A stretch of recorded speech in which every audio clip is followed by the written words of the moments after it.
Okay, welcome back to 102.7 Shop FM. We are the Nerds of the North, and that was the start of our show. We had to start you off there.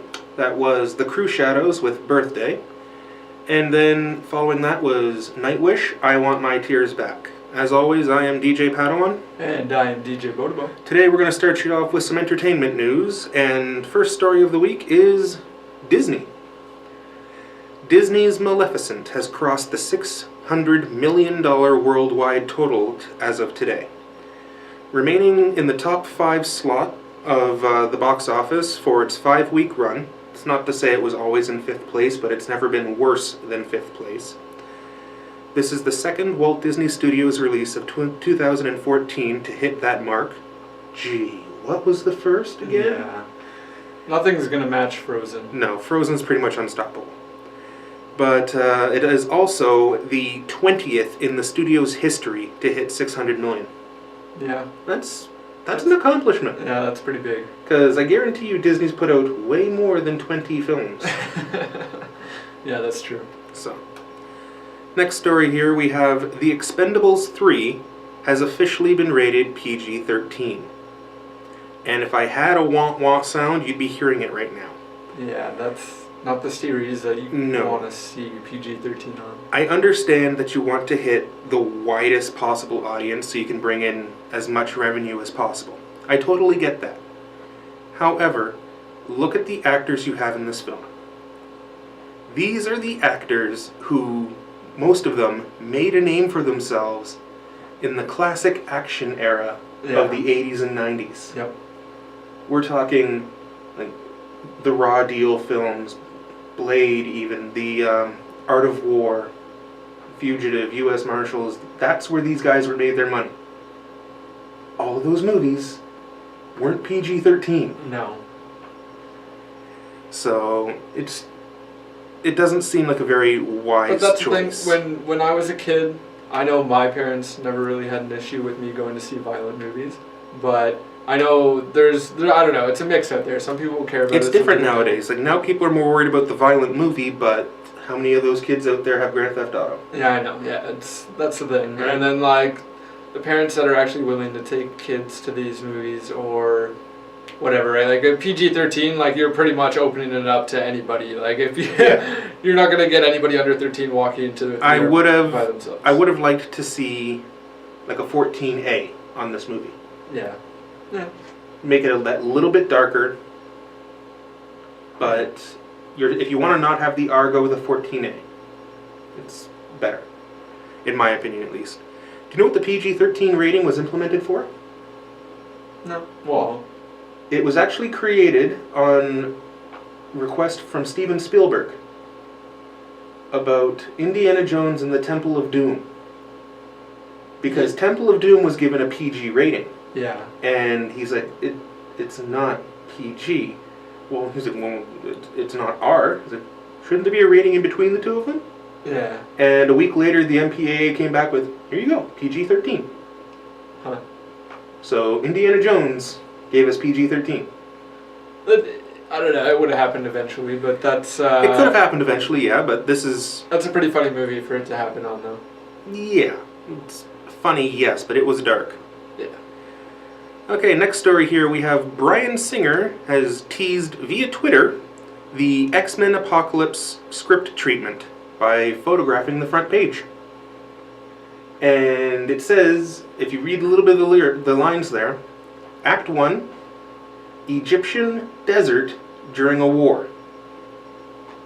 That's about all the information that you're able to see because he took it at such an angle he wouldn't reveal too much. As the Easter egg from Days of Future Past revealed, the next film in the series will focus on Apocalypse and his 4 horsemen. The Easter egg by now, if you haven't seen it, so we pretty much Apocalypse with his 4 horsemen building the pyramids. So we pretty much... well, no, okay, so it's gonna... The X-Men movie is gonna show them going to, like... the X-Men movie is going to show the horsemen potentially coming after the X-Men. Oh. Now, where this is interesting with me is, over the many years that Apocalypse has been running in the comics, his horsemen have changed. In fact, the X-Men character of Angel I think Apocalypse rips his wings off. Okay, yeah. And then gives him new biometallic wings, creating the character of Archangel. Okay, that sounds familiar. Where do I know? I don't know You where. probably know it from our review of Days of Future Past. Okay. And at one point, the Horseman of Death was Gambit. And we know that Channing Tatum playing Gambit has the strong potential to be showing up in this film. See, I don't know. That's what I love about this whole series. I would love to see Gambit as one of the Horsemen. The X-Men series is set up so nicely with its characters and its storylines and like how it all kind of intertwines. They work out really well together. Yeah. Okay, next on our story list here, we have the Transformers 4 Age of Apocalypse box office results. You know they're going to be big. Regardless of just how poorly received this film was, and every day the dollar value went down. Yeah. So, the dollar value started high though, so there's the problem. This film still managed to bring in $300 million worldwide during its opening weekend. Yeah, that's pretty big. It just goes to show that a lot of fans went to give it a shot, but, you know, did they really enjoy the film? Because the sales, if they enjoyed the film, the sales would have been stronger the entire weekend. Yeah. But falling down... See, the true judge of the series now for sales-wise, like, I haven't looked at overall sales of the previous movies. But, like, obviously the first Transformers movie is going to be probably, like, the biggest one because you expect it to be good. True. The second one... See, I don't know. The second one's probably the telltale of like how big people really cared about the Michael Bay Transformers. Yes, and as one of our friends has said, this movie should have not been called Transformers. It should have just been called Autobots. Yeah. Yeah, man. Okay, I don't know. I didn't have issues with it, but like, cause man. Don't freak out. We're not going to spoil too much here. Yeah. We're not going to try and spoil As anything. a kid, like the whole show, even the animation, you just watch the Autobots just get destroyed by the Decepticons, like, again and again. But yeah, obviously the main story is, like, eventually, like, good will win, etc., etc. Good will win, yeah. Same like, old story. This one, they just kind of overkilled the good. But no, there's a good way of putting it, yeah. I don't know. When your good character outright takes someone down, you might have stepped a little too far. Yeah. Okay, next story here we have Roberto Orsi has set Star Trek III's course heading for deep space. The 3rd in the franchise.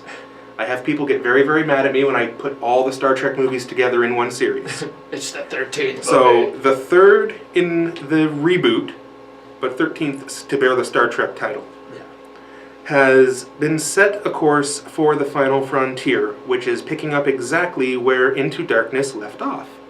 Because if you remember the end of Into Darkness, they get the ship, it's repaired, and there's Bones whining, 5 years in space. Which is exactly what the original television show was. Because when you listen to the intro to the original series, I remember now. Space, the final frontier, Voyages of the Starship Enterprise. It's 5-year mission. Yeah. So they're kicking off with the 5-year mission, which means if we start seeing characters coming in from the TV series, there's going to be some huge problems. See, that's the thing. Taking on movie characters was one thing. Now I understand nerds out there are already going to be yelling at me because Khan was originally in the original series before he went to the movie. That's fine. But he's already been done with. Doing him again is really not going to make any sense. Yeah. So. That's interesting. But it'll be interesting to see. I want to see the crew out there on a longer space mission. Yeah. Yeah. That's for sure. Because, like, look at all the characters that you have there. Some of them don't like being on the ship for very long. Yeah, that's true. So, okay, next up we have Beverly Hills Cop is returning to the media, namely, returning to Michigan. That's right, Beverly Hills Cop is going to be filmed in and around the Detroit area. The film is actually going to be bringing in the equivalent of 318 full-time jobs to the area. Yeah, see, That's the thing. When you see anything that involves Detroit, you know, they're gonna mention it. When was the last time you saw a Beverly Hills Cop movie? I don't know, 80s. What was it? Axel Foley is a cop from Detroit. Yeah. Who, for one reason or another in the films, goes to Beverly Hills. Yeah. And still acts like a police officer way out of his jurisdiction. Oh, okay, yeah. The other two officers are Beverly Hills officers. So, alright. He just plays back and forth between the two of them. I want to see in this one, I want to see those two Beverly Hills officers come to Detroit. Yeah. To play around with Axel. That would be hilarious. It's not going to happen, but it would be hilarious. Yeah. What do we have up here next? I believe actually we have quite a big story next, and unfortunately it's going to have about a 3-year wait on it. Guillermo del Toro has announced Pacific Rim 2, and seriously announced it to the point of, here's its release date, everyone. April the 7th of 2017. It will be releasing in 3D and IMAX 3D. And we are going to be seeing the returning characters of Raleigh, Mako, Newt, and Gottlieb. Potentially Hannibal Chow, because the movie does show cool. Hannibal Chow is still alive. That would be cool, I guess. But the film will be taking them into fresh territory, full of amazing sights and battles. That's what we're hoping for here. You know, that's the only teaser that they're giving out there right now. And they say it's going to be really excited for it. We're going into new territory, and it's going to be great. I want, and I believe Bodobo is agreeing with me on this one, we want to see a Gypsy Danger and Godzilla tag team. Yes, we're calling it right here. It needs to be done. Considering this movie's 3 years down the line. 3 years down the line. Godzilla just came out. Pacific Rim came out a couple years ago. Mm-hmm. Then we have Godzilla. They haven't announced anything about a sequel for Godzilla yet, or they've announced that there will be a sequel to Godzilla, but they're keeping the same director. Okay. And that director's next project is a Star Wars film that's coming out in 2016. Yeah. So you won't be seeing a Godzilla sequel until after 2016. Looking at about 2 to 3 years to do it, so it's going to be about 2019 before you see a Godzilla. That's the thing, like, the timeline for both of these movies kind of fit in too perfectly, so, like, I don't know, I think it's going to happen, I think it should happen. It's got potential, I'd love to see it. Yeah. Okay, moving on for theater and Blu-ray releases, kind of a dead week this week when it comes to theaters. I guess nobody wanted to try and release something on Independence Day weekend. Yeah. It's got to be the major killer. Trust me, video games, there wasn't anything. Yeah. So we have releasing yesterday, actually, is a film called Tammy. It's the only widescreen release for this week. And on Blu-ray we have Helix Season 1, which is that new, from the producers of Battlestar Galactica. It's that almost like a zombie-style movie. And then we have The Legend of Korra, Book 2, Spirits. Came out on Blu-ray as well. So that's pretty much it for the entertainment news. Now we're going to take a quick break here before we head on into some convention updates. But don't want to just leave you with nothing here, so we're going to take a little musical break on 102.7 Chop FM. Here is, to start you off, the theme song for what I am calling the only good Transformers film. From Lion, this is the Transformers theme. Okay, welcome back to 102.7 Chop FM. We are the Nerds of the North, and that was a quick little musical break there for you. Starting you off there, that was by Lion, the Transformers theme song from Transformers the Animated Film. Following that was a song from a movie called To Boldly Flee, and that was Doug Walker and Lindsay Ellis performing Distraction. You can shake your head all you want. There's a reason for playing that. It's a distraction, all right. It's definitely a distraction, but these people made the movie with the help of everyone over at Channel Awesome, and, well, some producers from Channel Awesome are going to be going to ConBravo. Yep. So there's our segue from music to news. It's time for a ConBravo update. So online ticket registration is still available. The pre-releases are over, so you're now looking at $45 for your weekend pass. It's still a really good value. And you can purchase the ticket online until July the 16th. Now they have also announced the details for the masquerade, including all the different sections you can sign up in for whether you want yourself judged for contest worthiness. Yep. They have an amateur, a journeyman, a master, and then group categories. So it'll be great. Maybe I can enter the Shredder costume. I'm not sure yet. Yeah. Thinking about it. But you can enter for fun or chances to win, contest titles like Best in Show, Best of this genre type thing. And if you've never seen a masquerade before, it's pretty much put together a 3-minute skit in costume and get up on stage in front of all the nerds in attendance and just have fun. And that's the point of it. Just to have fun. Yep. So, who knows? I kind of need to find a couple of turtles and some Foot Clan. And then it'll be perfect. Now, the other thing that ConBravo has put up on their site is because of them and some of their partners, we are getting the Angry Video Game Nerd movie here in Toronto. Well, we're in Newmarket, but it's playing in Toronto. It's $15 a ticket for the August 16th screening at the Royal Cinema in Toronto, which is on College Street. Yep. You can pre-order all those tickets online. It's going to be a good show, and there are door prizes and ticket stuff to come out. See, this is going to sell out. And some of this, it's already sold 100 tickets. Yeah. Like there was 354 tickets when they announced it 2 days ago. Okay. And there's something like 200 and something tickets available now. Okay. But yeah, some of the merchandise that they're giving away there's items that are autographed by the nerd himself. Aww. Unfortunately, James is not going to be there unless he plans on making a surprise visit, which would be awesome. But as of right now, he's not planning on being there. Yeah. Oh well, it's a good movie to go and see. Like, this is a movie that's been over 2 years in production. Yep. And it's kind of funny considering it's about the Atari graveyard and they've unearthed the Atari graveyard. So it's going to be comical. Moving on for Fan Expo Canada updates. Well, we have a couple of new guests to announce. Today's guest announcements were... Here's a hint. It has something to do with a liger. Yeah.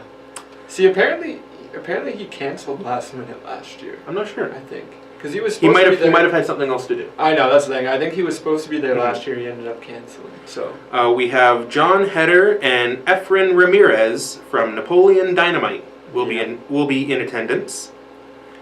Ray Park is going to be there this year. For those of you who don't know who Ray Park is, shame on you. Shame.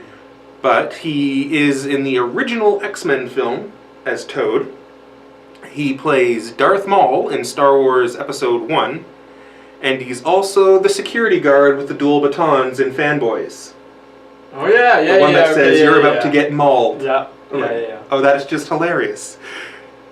Probably one of the funnier moments in Fanboys. I always laugh every time I see that. You really... The first time I seen that, I was like, God, that guy looks familiar. Mm-hmm. And, well, there's really only one way to announce this next guest, and, well, we need Dragonzord power, now! Jason David Frank is going to be in attendance for Fan Expo. Yep. That is the man responsible for playing the Green Ranger, the White Ranger, and one of the newer iterations, I think he also played the Black Ranger, but he has been in more Power Rangers than any of the other Rangers. So, okay, I don't know, is this... I know, Power Rangers is still going, to this day. There's some new stuff still, yes. How is how are the original series, separated again? Because I think what you watched is... I think Season 1 was just Rita, then Season 2, I think Zed came in. Okay, yeah. I'm not going to go into any more about this, because I really am not a Power Rangers fan. Neither am I, I like some Power Rangers. Yeah. But I like Season 1 Power Rangers, a little bit of Season 2. Once you leave and start getting into, the Ninja Force and Yeah. Space Force. This is like, no, thank you. No. I'm done. I'm done. But yeah, that's some pretty interesting announcements there, and you can actually, you know, all these times like you see all this information with EB and everything, or not EB, E3. Yep. And everything, and all these people are like, oh, they're playing, getting their hands early on all these games. I'd love to be able to do that. At Fan Expo this year, you can. In the EB Gamer Zone, you can get your hands on Bethesda's The Evil Within. Yeah. It'll be playable there at the con. Yep. That's It's going to have a huge line, but it'll be playable there at the con. You know, it's the one good thing about living in the town that we live in is when you're looking to try and find things to satiate your inner nerd, you don't have to go very far. No, it's not far at all. Like in this town, we've got the video games, computer games are all handled. Yep. Just step on over to Microplay. Yep. Microplay. Unless you want to go to any of the major box stores, but I like to go with the local guys. Yep.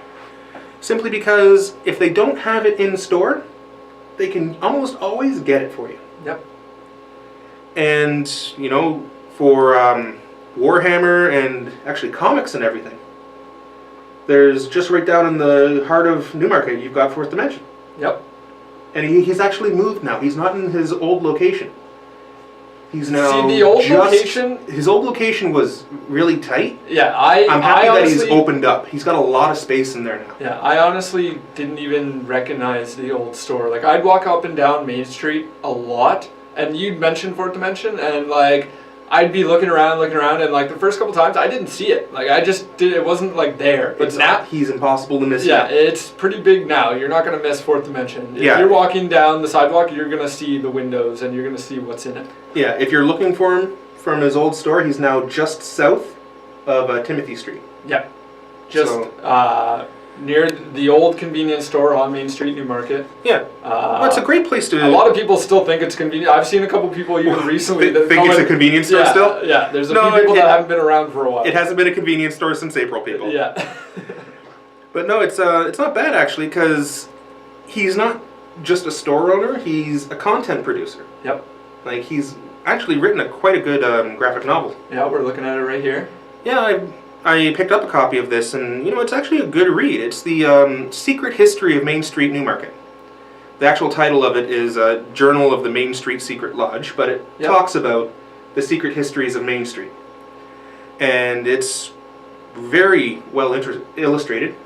I do like the artwork that's inside. Yeah, the artwork's very good. And I'm not the only one who does like this, because he's won the Doug Wright Spotlight Award for Canadian illustrations. That's pretty good. And illustrators. It's one of the more prestigious awards that they can get entered in for. Yep. And he's also entered to win the Joe Shuster Award, which is a Canadian national award for self-published comics, graphic novels. So, good luck. Hope he does it. Hope he pulls it off. Yep. But, I think that's it for our Comic-Con news and other nerd-related stuff. Oh, no, there is one thing, and it ties into your video games. What? Good old Warhammer 40K is still going strong. Yes, yes. Like, they have a massive new video game coming out, which Botobo will be covering in our next segment. Yep.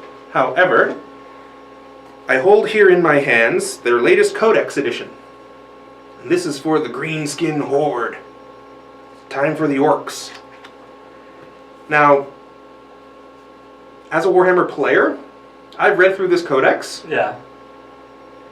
As someone who doesn't play the Orks, I'm unhappy. Because the Orks just got better. They got better, they got stronger, they got meaner, and I'm almost certain they got greener. So it's definitely a new interesting force to the army. There's going to be a lot of people playing Orks now. See, that's the thing. Orks, it's not one of those things that really appeals to me personally. When you have... You're never the World of Warcraft guy to play Horde? I don't know. Like, I was always Horde. Always Horde. Always Horde, but it was basically because all my friends were like, no, Alliance, no way. Yeah. But they're like, nobody plays Alliance. And I'm like, okay. But even like the Space Marine game was pretty good. I guess you're an Ultramarine, which is the worst Marine I would have ever wanted to play as. But 90% of the game, you're fighting the Orks, you're fighting the Greenskins. I don't know. I guess it's just because they're not visually appealing. Oh, they can be. That's the beauty of the craft. Is I know, paint them however you want them. If you want purple Orks, paint purple Orks. Yeah. They're sick. Who cares? Paint them the way you want. Yeah. That's the best part about that game. Okay, so we're going to take a quick break here before we get into the gaming news. And as our mid-roll break, it's going to be time for the nostalgic break. So to start you off here with a couple of theme songs and others from 102.7 Shop FM, here is the theme song to Firefly. And welcome back to 102.7 Shop FM. We are the Nerds of the North. That was our nostalgic break. Start you off there, that was the main theme for Firefly. Moving on, we had from Disney Afternoon Studios, obviously, the Darkwing Duck theme song. Following that was by Cyndi Lauper, The Goonies Are Good Enough. Gee, I wonder what movie that one's from. I don't know. And finishing it off, we're putting in a little dose of anime for you this week, and that was from Mobile Suit Gundam Wing, the theme Rhythm Emotion. I believe that is the second part of the season theme song. Yep. Okay, so it's about time to pass you over to DJ Bodobo, and he's got all your gaming news. All the gaming news.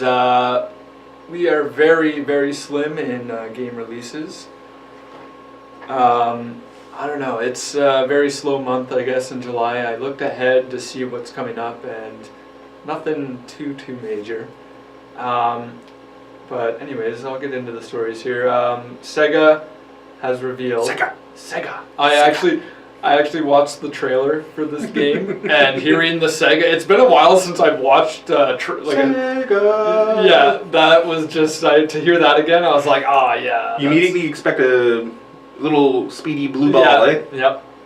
Sony has revealed that Hatsune Miku is going to make its way to Western 3DSs in 2015. This will be the first appearance outside Japan on a Nintendo system. It's a very... I'm guessing this has got to be a very popular music genre, like the music mash button combo like kind of game. Okay. But it features, I guess, this Hatsune character. I don't know the whole gist of the game. Watching the trailer, that's what I got from it. It looks like a music game. Okay. I'm not familiar with it, but I'm guessing that if it's making its way on to North America, it's got to be a pretty big hit in Japan. Mm-hmm. Also, Hatsune Miku Project Diva is going to make its way to PlayStation 3 and the PlayStation Vita in North America sometime this year. Not bad. This next article here, you might have heard about this a couple months ago. Lindsay Lohan was going to file a lawsuit against Rockstar Games. When we first heard about this, I guess she mentioned it. She didn't actually file suit, but apparently now she has. But initially, the thought was, or I don't know if she was actually caught admitting this, but she said that one of the characters in the artwork of the game resembled her likeness, and people figured out that it looked nothing like her. Like she just, I don't know if it was just a wrong assumption at what she had a different character in mind. Okay. But anyways, Lindsay Lohan has found somebody in the Grand Theft Auto universe that apparently resembles her likeness. She has filed a suit over the use of her likeness, used her image and created a character based on her without her permission. The character actually has a name within Grand Theft Auto, Lacey Jones. I actually looked it up. The character looks nothing like her. I think I faintly remember her from the storyline. It's probably a similar story the character has, but honestly, I couldn't see Lindsay Lohan getting anywhere with this. Honestly, like how to prove that you're somebody used your likeness in a video game, I could understand in anything else. Like obviously you see this a lot in newsprint, where a newspaper, I've seen this recently where a newspaper ad was using a celebrity's photo in their ad without permission, and obviously if you're just kind of a local newspaper or whatever, nobody's going to catch on to that or whatever, but like a big city kind of newspaper happened to be using... You know, my likeness is actually in Dead Rising. Okay, yeah, but that's... No, I signed a release form for it. Yeah, that's the thing. I was at the convention, I got my face done up in horror makeup. Yeah. So I look like someone that would be just messed up with holes and everything in my face, and guy comes up to me, he's like, "Can I take your photo? We're working on a zombie game." "Okay. And would you mind signing this?" "Oh, for using my likeness? Yeah, sure." Yeah. So that's the thing with those with these type of lawsuits, man. I don't know. Like they are because this stuff can happen. The companies are extremely careful. Yeah, I think so, Rockstar... I don't know. That's the thing. When you're making a game that is pretty much a mockumentary kind of style about everything Hollywood, like when you're like you're gonna be careful. And obviously, I'll use this as an example. South Park has their when they create a show, they create a script or like a rough storyline, and they have the lady that has to go to the ratings board and has to they have to approve everything. They have to approve everything that they're gonna say or everything that's gonna be shown on screen, just stuff like that, right? So I don't know. It just kind of, I don't know. It shows that Rockstar probably has some lawyers or something like that where they know that they can't get. Yeah, we'll see. We'll see how it pans out. Next thing, NVIDIA. The NVIDIA Shield. You're familiar with the current NVIDIA Shield, right? It's a device, it's a controller. It's basically like an Xbox controller that has a screen built onto the top of it. Okay. So it is a handheld gaming device. The current model is a 5-inch display. It has 720p, features the NVIDIA Tegra 4 processor, 2 gigs RAM, full dual analog controller, and it can stream games from a PC. Well, apparently NVIDIA is almost ready to unveil the next Shield, but it could be a tablet for gamers. Yeah, I don't know, but I don't know. I don't think they've officially unveiled this yet, but apparently the specs include a 7.9-inch display, the brand new NVIDIA Tegra K1 chip, 2 gigs of RAM, 16 gigabytes internal storage. And then the thing about this, though, it is possibly a hybrid device. So it is possibly like the Microsoft Surface kind of thing where it has a clip-on keyboard or something similar, right? But when you get into that, when you have a tablet and then a clip-on keyboard and then possibly a USB mouse. A laptop. I know, that's the thing. I don't know. It's just, I don't understand the point of it. Yes, it's more portable. It's lighter. It's, I don't know. It's something that's going to lose its charge in 45 minutes. Yeah, like, I don't know. Bigger the screen, bigger the battery drain. Yeah. I don't know. I don't know what to think about this whole portable kind of new gaming thing. The PlayStation Vita is, like, as far as I'll go. Like the 3DS. That's like, I don't know, that's the standard for handheld gaming. Like, or like Nintendo's handheld product, whatever it may be, whatever year. That's how it is. Sony obviously is trying to take over that. They have a quality product. It's just, they're totally two different markets kind of thing. Like, yeah, Nintendo's more towards the 10-year-old boy. Sony's towards... Well, you say Nintendo's more towards the 10-year-old boy, and that's... kind of rough considering how many Nintendo games do you own. I know, but it's the 10-year-old boy inside me that buys these Pokemon games. Okay? Yeah, and speaking of Pokemon, you better brush up on your skills because the gauntlet has been cast. Yeah, I know. Yeah, Cartania has challenged us. He's going down. Yeah, he thinks he's going to beat us. Another story here before break. DualShock 3 is now obsolete. Mostly, I know. I put full, but it is mostly because there is a hint towards kind of, I don't know. Well, the only issue I think that they have is not all the rumble features work. Yeah, on all games. Yeah. Apparently they're going to be updating certain features for more games. Mm-hmm. But anyways, the PlayStation 4 DualShock 4 controller... Which feels so much better in the hands. ...is now fully able to work wirelessly with your PlayStation 3. So your PlayStation 4 controller can work with your PS3. Mm-hmm. You need to register your PlayStation 4 controller as a Bluetooth device, which requires you to hold the PlayStation and the share button simultaneously. And then before, you had to use a USB cable to get your PlayStation 4 controller to work. If you've been doing this previously, okay, you can. See, I didn't even know you could do this previously, and I own a PC. I own a PS4. Yeah, I think I heard about that you could use the USB before, but when they first announced the PlayStation 4, they said, yeah, down the line we'll probably be able to backwards compatible everything. I like it just because for someone with big hands, the fact that the controller itself is about 2 inches longer in the hand grips, it fits so much nicer. That's the thing.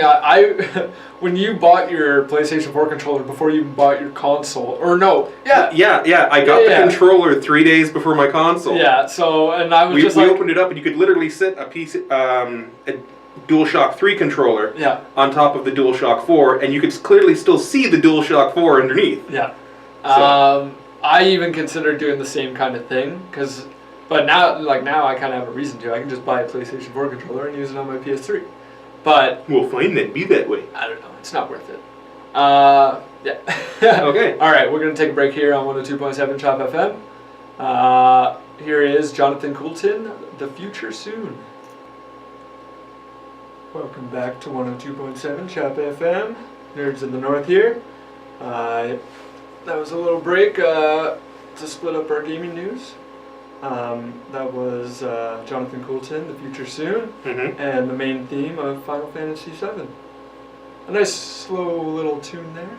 Yeah, I struggle to try and hear Final Fantasy in that, but I guess it's because I've never fully played Final Fantasy VII. Yeah. So when I think of Final Fantasy music, I'm almost expecting to hear the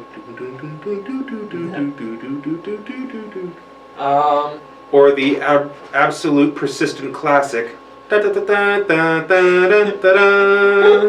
Oh, we have that one. I can play that one for you. There's Final Fantasy for you, folks. Yep. Back to gaming news. Gaming news.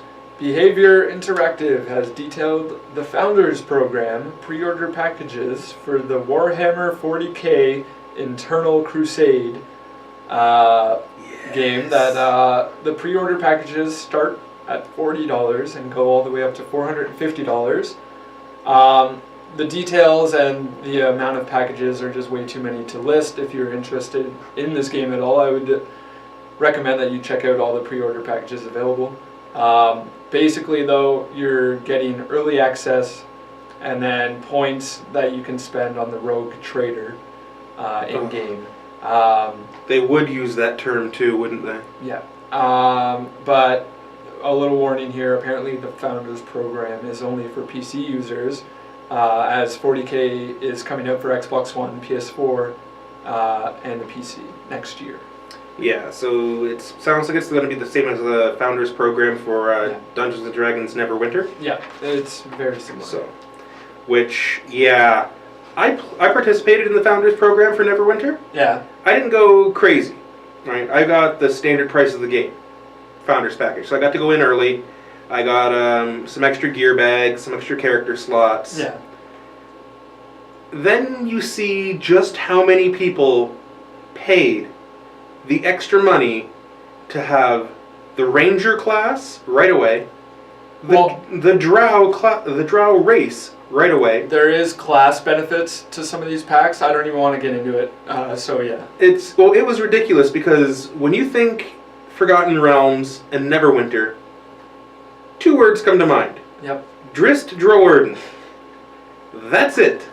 The dark elf that, thank you, R.A. Salvatore, you've polluted so many books with. The one thing I did want to say about the Warhammer game though, the $450 version comes with the early access, and then I think it's like 160,000 points for the online store, which is exactly enough to buy you every single item from the rogue trader, like at the start of the game, I guess, or like you can just go in. So like I don't know, like it gives you enough money to buy everything that like is there, I guess. So I don't know what those items entail. Like if is it just weapons and like just more than likely it'd be weapons, gear, extra. Like this item gives you extra experience. This item gives you an extra respawn. Yeah. Who knows? I have to actually physically look at them to let you know, but I'll cover that for next week, I think. Another news here, WWE 2K15 cover art has been revealed, and it's John Cena! I'm pretty sure he's been... Wait, is there a dead silence? Is it dead silence?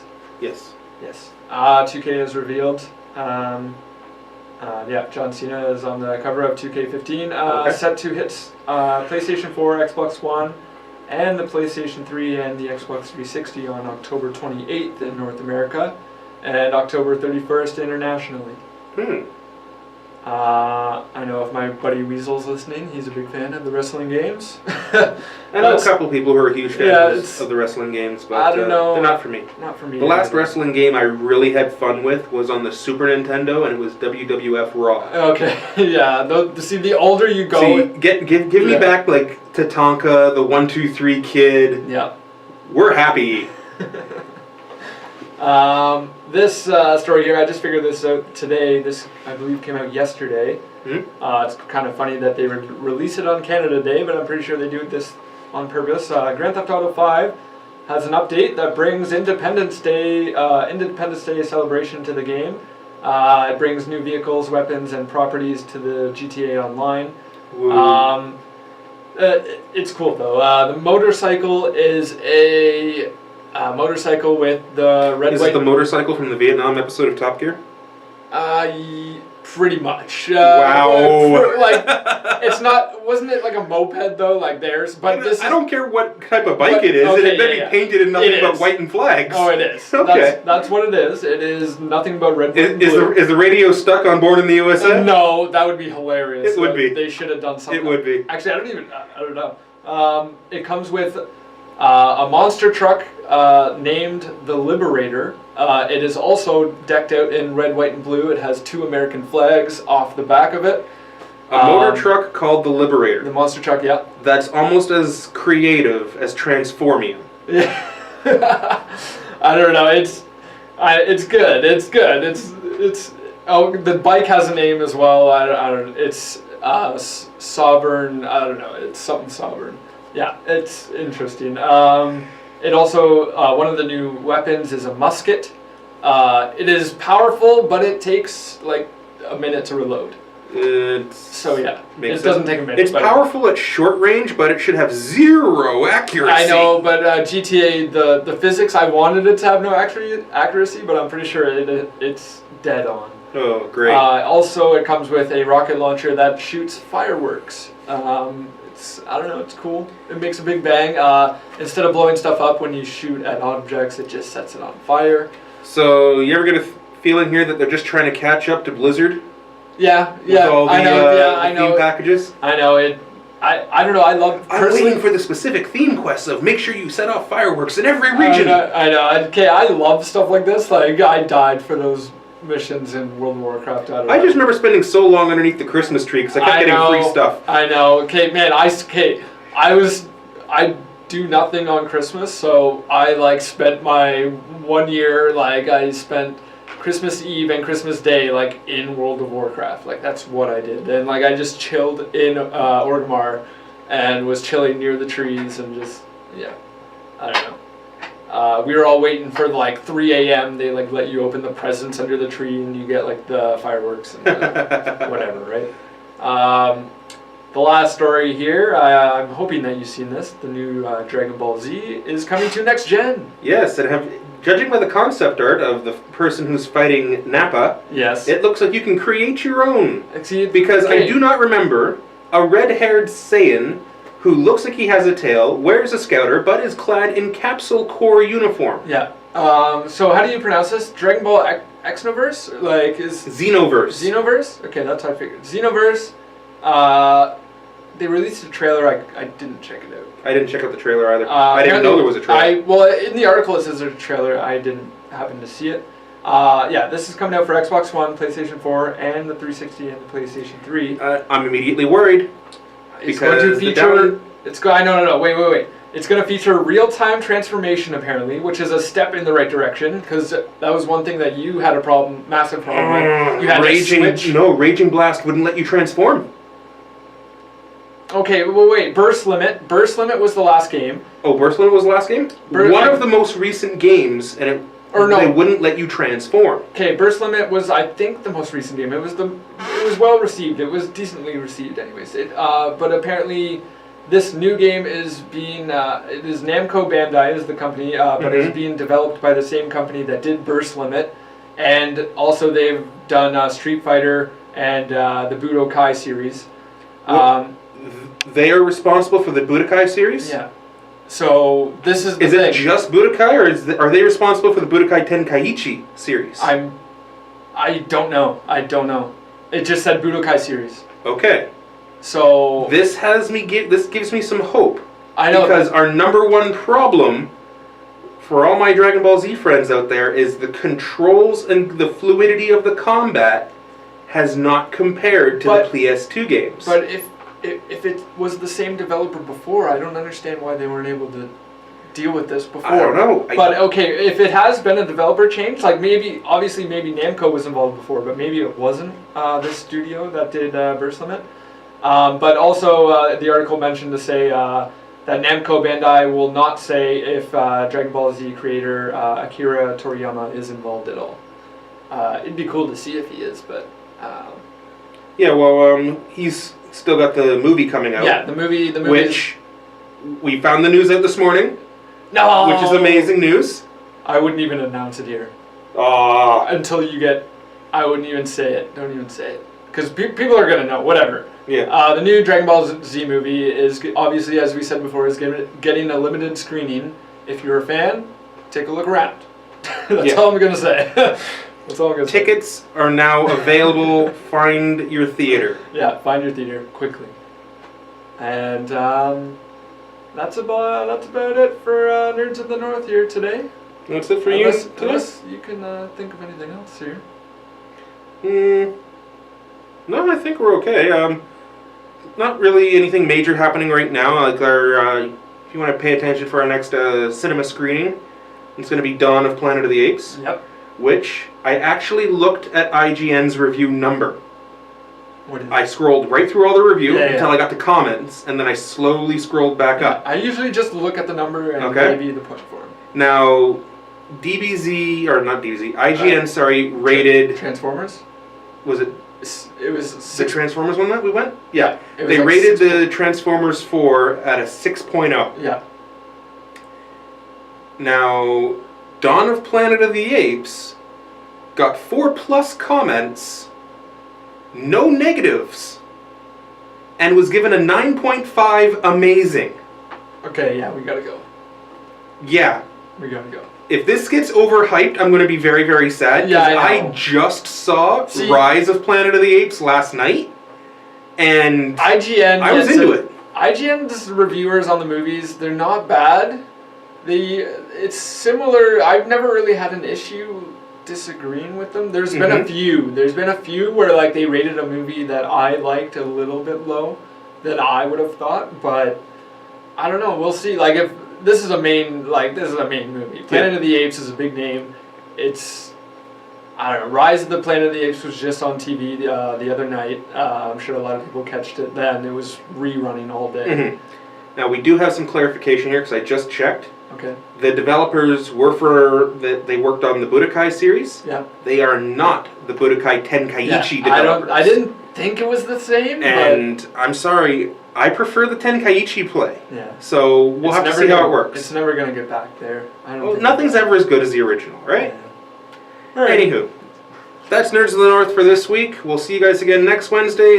Probably going to be pretty close to the similar start time. Yeah, between 5 and 6 o'clock. Yeah, between 5 and 6 o'clock next week. Stay tuned to our Twitter, NOTN Show. You'll hear any announcements there for when our show's starting up. Yep. And if there's anything that you actually want to listen to, yep. So you can shoot us a request. Leave us a message there, and if we have it in our files, we will do our best to put it on for you. Yep. Okay, until then, this is DJ Padawan. And DJ Bodaba. We're going to leave you with some Lindsey Sterling. This is The Spontaneous Me.